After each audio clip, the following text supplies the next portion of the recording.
এই হাল্ক, সারাদিন গেম খেললে হবে নাকি?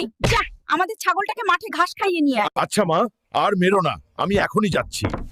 উফ, এই ছাগলটার জন্য মা শান্তি মতো গেমসও খেলতে দেয় না। এই ছাগলটার আজকে একটা বন্দোবস্ত করতেই হবে। হাল্ক, আজ আমার ছেলের জন্মদিন, তুই কি তোর ছাগলটা বিক্রি করবি?